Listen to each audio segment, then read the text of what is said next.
This is Fantasy Football Picks and Bets on Mayo Media Network, presented by PrizePicks. Use code MMN at PrizePicks.com. Get yourself a match deposit of up to $100. Smash a like and sub to the channel while you're here. If you're looking for the DraftKings Week 18 PME contest, you can find that in any of the Friday edition that I did with Tambo of the Pat Mayo Experience. That was the first and last day, only time that it's going to be open. But let's jump straight into the prize picks. Unfortunately, can't really screen share with you because I got locked out of my account. Someone tried to hack me.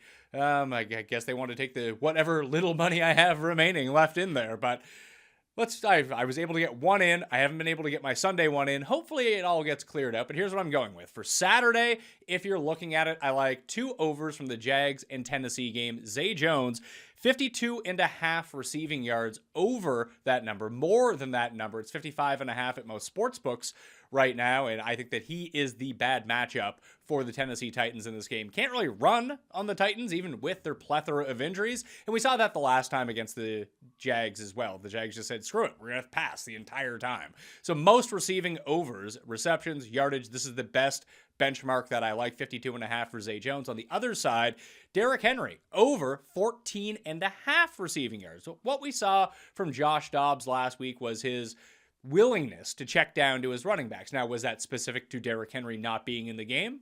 Potentially. It's not like Derrick Henry is not going to see his work on the ground. But the one thing that we know, that even with the week off, with the injury, whatever it may be, Derrick Henry is going to be out there the entire time. So just being on the field should lead to at least 3 targets, maybe more, with Dobbs' willingness to check down more than Willis and Tannehill, at least in the one small sample that we've seen. So I do like the over on Derrick Henry. That's probably 2 catches worth. It could be 1 catch worth for Derrick Henry. So the double over in the Saturday games. Sunday games, here's the issue. There's 2 that I really like, but they're not on the board as of yet. So the official play that I'm going with, because I don't have the numbers on the other one, is Stefon Diggs over or more than 71.5 receiving yards for the Buffalo Bills against man coverage and the New England Patriots. That's where Diggs eats. So 71.5 will take more than that. Then more than 72.5 rushing yards for Cam Akers. He's going to play more than 80% of the snaps.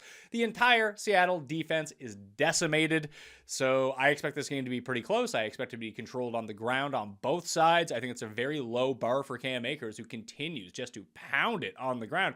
You know, it only took 3 months into the season, and the dude looks amazing at this point. So just don't get hurt, anyone, and we should be coasting to these overs in this spot. The 2 that I really like that aren't on the board as of yet, Garrett Wilson, anything that is below 75.5, and I think the number would probably be in the 60s, to be perfectly honest with you. More for Garrett Wilson receiving yards and more for Tyler Conklin receiving yards. I would play that up to 40.5. I'm guessing it's going to be like 28.5 as we get into the injury report here in a second, that CJ Uzomah may or may not play. As we saw earlier in the season, even with both active, Flacco had a propensity for throwing to 2 players in particular, Garrett Wilson, Tyler Conklin, and that was basically it. If you can find a passing attempts over for Joe Flacco, I'd play that up to 44.5.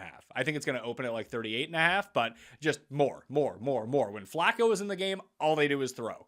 That is it. So those are the prize picks for Week 18. Once again, code MMN at PrizePicks.com to get yourself that match deposit of up to $100. Let's jump into the injury report and the willingness to play, I guess, is probably the best way to put this. So here's what we're seeing right now. You can see all the game lines up on the board. I'm doing this on a Saturday morning. So if stuff changes, stuff changes. You have the internet to figure that part out of it. For the Chiefs in that game, Mecole Hardman should return, which should put a damper onto what Jerick McKinnon is up to in the receiving game. The rise of Jerick McKinnon perfectly coincided with the absence of Mecole Hardman, especially in the red zone in the receiving game. So just be cognizant of that if you're really relying on Jerick on a 2-game single slate or on a prop or anything like that. Obviously, Josh Dobbs starting for the Titans in that later game. We go into Sunday. You have New England and Buffalo. Jonnu Smith is questionable. Not that you really care about that, but if he doesn't play, it might be more work for Hunter Henry. On the other side of the ball, Dawson Knox is going to play, which means a fantastic spot because the Patriots have been ass against tight ends so far this season. Baltimore and Cincinnati. Lamar is not playing. Huntley is expected to play. That is the big one right now. Both teams do have something to fight for. Just like in Buffalo and New England, they have to go out and play their game. Minnesota and Chicago. Chicago is deciding to sit Justin Fields. Nathan Peterman will start in this game. And for Minnesota, the backups might get reps here. Because, listen, it's going to be very difficult for Minnesota to get up to the 2 seed. And frankly, at this point, we don't know who's going to be the 7 seed, the Giants are probably the easiest matchup. Not that you're going to figure that much into it, but they can just scoreboard watch a lot of the time here and be like, all right, well, it's likely that the 49ers as 14-point favorites are likely to win, so we're not going to move up. So let's try to get some extra reps, keep everyone healthy. So I'd be wary of what's going on in Minnesota for any of their guys, props-wise, DFS-wise, if you like the overs in that route. Cleveland and Pittsburgh, full go for Pittsburgh. Jack Conklin not playing for the Browns. Jadeveon Clowney was sent home. So on both, I mean, you're missing your best offensive lineman. That's not going to be good when TJ Watt is coming at you the other way. And especially for both pass protection and in the running game, running on the left side of the line. So downgrade for the Cleveland offense. In that regard, an upgrade for the Pittsburgh defense from what I'm seeing right now. Jets and Miami. Like I mentioned, CJ, Secret of the Uzma, is questionable to play. Joe Flacco is starting in this game for the Jets with Mike White as his backup. Or not Mike White as backup, sorry. Zach Wilson will be the backup in this game. Mike White is out for this contest. Skylar Thompson will be starting for the Miami Dolphins. There's a chance that Teddy Bridgewater is the backup for this game, although they just signed... dude with the long neck. The hell's his name? Mike Glennon as their backup quarterback. So I'm guessing that Glennon is likely to be the quarterback. Hey, listen, if Teddy can't play with a broken finger, what the hell are you doing dressing him as a backup? That makes absolutely no sense. Tampa Bay and Atlanta. The Atlanta side of the ball, that we know. The Tampa side of the ball, who can say what is going on here? Tampa legitimately has nothing to play for. It looks as of right now as if they're going to play their starters in this game. So that's, I don't know, maybe they'll play a few series, maybe they'll play the whole game. There's a lot of question marks surrounding this one.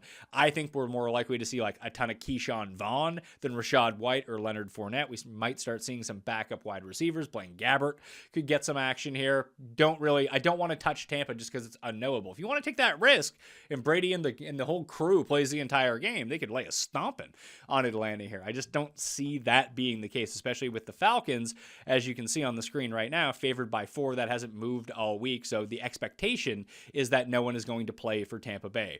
Carolina and the New Orleans Saints. I like Carolina in this game, but Dr. Foreman is now questionable. Missed practice on Friday could mean a lot of Chuba Hubbard. So keep up to date on that. That is still an early contest for the DraftKings slate this week. If Foreman is out, Hubbard actually becomes a pretty good play based on the amount of volume that he's going to get and his work in the receiving game. So keep an eye on that.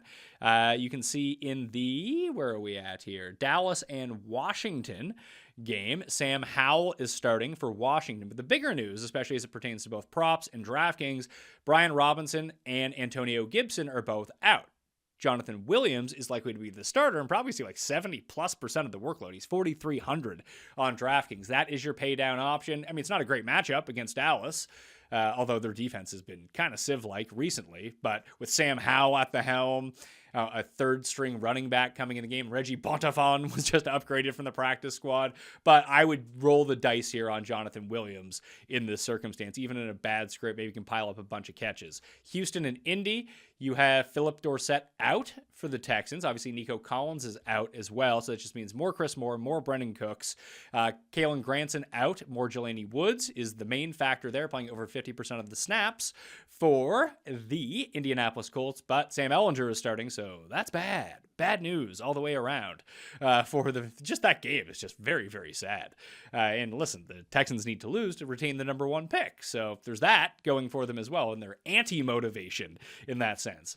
Rams and Seahawks, like the Rams in this matchup, Travis Homer likely out for the Seattle Seahawks. Both Ken Walker and DJ Wiki Dallas probably going to end up playing in this game. Ken Walker almost for sure going to play with that ankle injury and illness. He practiced on Friday. He's good to go. Ben Skoranek is out for the Rams. Just like last week, you can see sort of the breakdown of snap shares amongst receivers. It was all Van Jefferson all the time, followed very closely by Tutu Atwell, but Brandon Powell did play over 75% of the snaps as well in that game. I actually like Powell more than I like Atwell if you need to pay down in any of these spots.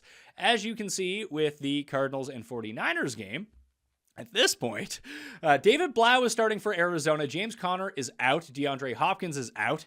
And Robbie Anderson is out. So, good news for Greg Dortch. The human Dortch should see like 9 to 12 targets in this game. What he does with them, who knows? And with James Conner out, you have a split between Corey Clement and Keontae Ingram. Probably don't want to touch either of these guys, but they are relatively cheap if that's the way that you want to go down. Then you have Elijah Mitchell is likely to be active on the other side of the ball. Deebo Samuel likely to be active, but on limited snaps.